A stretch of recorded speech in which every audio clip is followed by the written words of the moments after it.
తెలంగాణ భవన్లో హరీష్ రావు మాట్లాడుతున్నారు. లైవ్ ద్వారా చూద్దాం. చేసినవో మొత్తం 21,000 కోట్లకు సంబంధించిన వైట్ పేపర్ రిలీజ్ చేయి.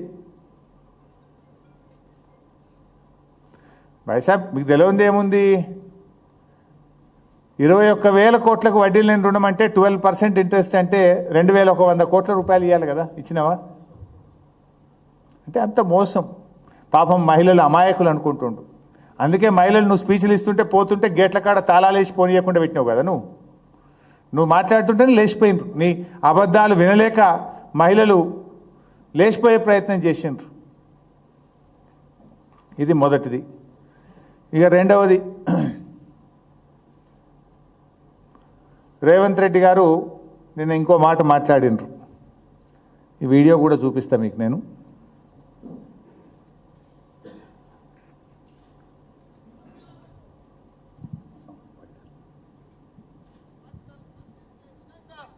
ఈరోజు బట్టలు కుట్టించే కార్యక్రమం మా ఆడబిడ్డలకు ఇచ్చినాం. ఆనాడు 25 రూపాయలు ఉండే కుట్టుగోళ్ళు, మరి ఈనాడు మా ఆర్థిక మంత్రి బట్టి విక్రమార్క గారు దాన్ని 75 రూపాయలకు పెంచి మా ఆడబిడ్డలకు గిట్టుబాటు కావాలి, లాభసాటిగా ఉండాలి. 4 రూపాయలు సంపాదిస్తే వాళ్ళ కుటుంబానికి ఉపయోగపడుతుందని చెప్పి ఈరోజు 75 రూపాయలు ఇచ్చినాం. మహిళలు ప్రభుత్వ పాఠశాలల్లో చదువుకుంటున్నటువంటి పిల్లలకు బట్టలు కుట్టడం విషయంలో గత ప్రభుత్వం 25 రూపాయలు ఇచ్చింది, మేము 75 రూపాయలకు పెంచామని రేవంత్ రెడ్డి గారు చెప్పిండ్రు. రెండు అబద్ధాలే. మా ప్రభుత్వం ఉన్నప్పుడు 50 రూపాయలు ఇచ్చాం. ప్రతి జతకు 50 రూపాయలు యూనిఫామ్స్, పిల్లలకు గవర్నమెంట్ స్కూల్లో చదువుకునే పిల్లల యూనిఫామ్స్కు 50 రూపాయలు ఇచ్చేవాళ్ళం. రేవంత్ రెడ్డి గారు ఏమన్నాడు? ఇప్పుడు గతంలో 25 ఇచ్చిండ్రు, ఇప్పుడు మేము 75కు పెంచినాము అన్నాడు. ఫస్ట్ ఆఫ్ ఆల్ గతంలో ఇచ్చింది 50, అదొక అబద్ధం. రెండు, నువ్వు ఇప్పుడు 75కు పెంచినా అన్నావు. నాకు డౌట్ వచ్చింది, రేవంత్ రెడ్డి కదా ముఖ్యమంత్రి కదా అబద్ధం ఆడాడేమో అని చాలా జాగ్రత్తగా మా హెడ్ మాస్టర్కి ఫోన్ చేసిన, బట్టలు కుట్టిన మహిళలకు ఫోన్ చేసిన, డిఈఓకి ఫోన్ చేసిన, ఎంఈఓకి ఫోన్ చేసిన, చాలా మందికి 4 దిక్కులో తెలుసుకున్నా. అరే గంత అబద్ధం ఆడతాడా, గింత పచ్చిగా అబద్ధం ఆడతాడా, ఒక ముఖ్యమంత్రి ఆడద్దు కదా అని. ఎందుకైనా మంచిదే 4 దిక్కుల ఫోన్ కొట్టి చూసిన.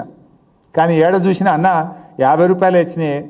ఇదివరకు కేసీఆర్ సార్ ఉన్నప్పుడు ఎట్లయితే 50 రూపాయలు వచ్చినాయో ఈ గవర్నమెంట్ వచ్చినాక కూడా 50 రూపాయలే వచ్చినాయి, ఏ ఊళ్ళో కూడా 75 రూపాయలు రాలేదు అన్నాడు. రేవంత్ రెడ్డి, నీ మాట మీలో ఏమైనా నిజం ఉంటే ఈ 75 రూపాయలు ఇప్పటికన్నా రిలీజ్ చేయి డబ్బులు. ఒకవేళ ఇచ్చుంటే ఎక్కడిచ్చినావు, ఏ జిల్లాలు ఇచ్చినావు, ఏ స్కూల్కి ఇచ్చినావు, వివరాలు చెప్పు అని చెప్పి నేను డిమాండ్ చేస్తున్నా. ఎందుకు ఇంత పచ్చి అబద్ధాలు మాట్లాడుతావు? నవ్వుకోరా కింద ఉన్న మహిళలు? ఆ మహిళలే కదా కుట్టింది. నువ్వు ఆ మహిళలకు కింద కూర్చున్నారు, నీ ముంగట మైక్ ఉన్నది కదా అని నోటికి వచ్చినట్టు మాట్లాడితే మనసులో తిట్టుకోరా నిన్ను? నువ్వు పచ్చి అబద్ధాలు మాట్లాడుతున్నావు అని అనుకోరా నిన్ను? ఇస్తే 75 రూపాయలు స్టిచ్చింగ్ ఛార్జెస్ ఇస్తే ఏ ఊర్లు ఇచ్చినావో చెప్పు నాకు. నువ్వు అది పోదామా? నీ కొడంగల్కి పోదామా? లేదు మా సిద్దిపేటకు వస్తావా? 75 రూపాయలు ఇచ్చిందేమో ఏ స్కూల్ కన్నా పోదాం, ఏ మహిళా సంఘం నన్ను అడుగుదాం. నేను ఈరోజు అడిగిన చాలామందిని, సార్ ఎక్కడ కూడా రాలేదు సార్ 50 రూపాయలు. గతంలో కేసీఆర్ సార్ ఉన్నప్పుడు 50 వచ్చినాయి సార్, ఇప్పుడు కూడా 50 వచ్చినాయి సార్ అని చెప్పిండ్రు. నువ్వు గతంలో 25 వచ్చినాయి అంటివి, ఇప్పుడు 75 ఇచ్చిన అంటివి. రెండు అబద్ధాలే మాట్లాడుతీవి కదా. అంటే ఇది మహిళా దినోత్సవం సాక్షిగా ఈ రాష్ట్ర మహిళల్ని రేవంత్ రెడ్డి మోసగించడం కాకపోతే దీన్ని ఏందమంటారు అని నేను అడుగుతా ఉన్నా. ఇది నెంబర్ 2.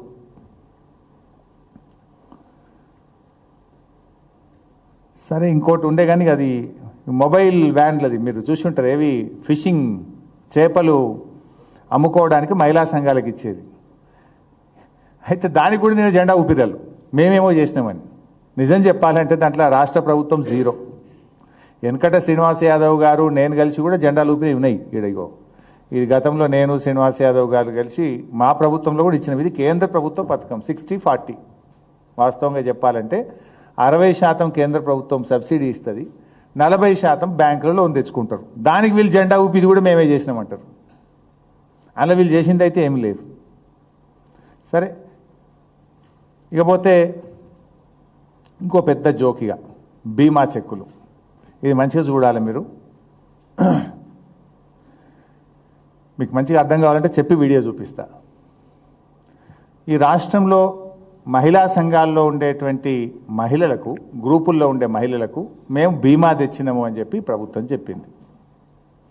అప్పుడు సంవత్సరం పూర్తయింది కదా, రేవంత్ రెడ్డి ఏడాది పాలన సందర్భంగా ఏం చేసిండ్రు అంటే రాష్ట్ర వ్యాప్తంగా మీటింగులు పెట్టిండు. మహబూబ్ నగర్లో రైతు సదస్సు అని, వరంగల్లో మహిళా సదస్సు అని రాష్ట్ర వ్యాప్తంగా మీటింగులు పెట్టిండు రేవంత్ రెడ్డి.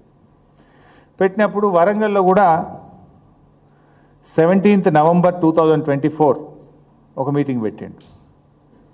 ఏడాది పాలన సందర్భంగా 17th November 2024 మీటింగ్ పెట్టి ఈ మహిళలకు నేను 2042 మంది మహిళలు చనిపోయినరు, వాళ్లకు 39 కోట్ల రూపాయల చెక్ 39 కోట్ల రూపాయల చెక్ ఇస్తున్నా అని చెప్పి రేవంత్ రెడ్డి గారు 35 కోట్ల రూపాయలు చెక్ ఇస్తున్నా అని చెక్ ఇచ్చాడు. ఎప్పుడు ఇది? 17th November 2024 35 కోట్ల రూపాయలు చెక్ ఇచ్చిండు. మళ్ళీ నిన్న ఒక చెక్ ఇచ్చిండు. నిన్న ఏమిచ్చిండు అంటే రాష్ట్రంలో ప్రమాదవశాత్తు చనిపోయినటువంటి మహిళలకు బీమా కింద 44 కోట్ల రూపాయలు చెక్ ఇస్తున్నాను మళ్ళొక నిన్న చెక్ ఇచ్చిండు. అంటే అది నవంబర్ 2024 ఇచ్చింది 35 కోట్లు. ఓ 4 నెలలు అయింది కదా, ఇప్పుడు నవంబర్ టు మార్చ్, ఈ 4 నెలల మధ్య కొంతమంది చనిపోతారు కదా, అవి 9 కోట్లు కలిపి ఇప్పుడు 44 కోట్ల చెక్ ఇచ్చిండు. అంటే పాత చెక్కు పాస్ కాలే, పాత చెక్ అట్లే ఉంది, ఇప్పుడు కొత్త చెక్ ఇచ్చిండు. అంటే దీన్ని బట్టి ఏందన్నట్టు, అప్పుడు నవంబర్ 19 నాడు ఇచ్చిన చెక్కు డమ్మి చెక్ ఇచ్చిండు రేవంత్ రెడ్డి. జనరల్గా డయాస్ మీద నిజంగానే డమ్మి చెక్ ఇస్తాము, అఫిషియల్ చెక్ ఏమో బ్యాంకులో పైసలు పడతాయి, కానీ అది డూప్లికేట్ చెక్ అని తేలిపోయింది. మళ్ళీ ఇప్పుడు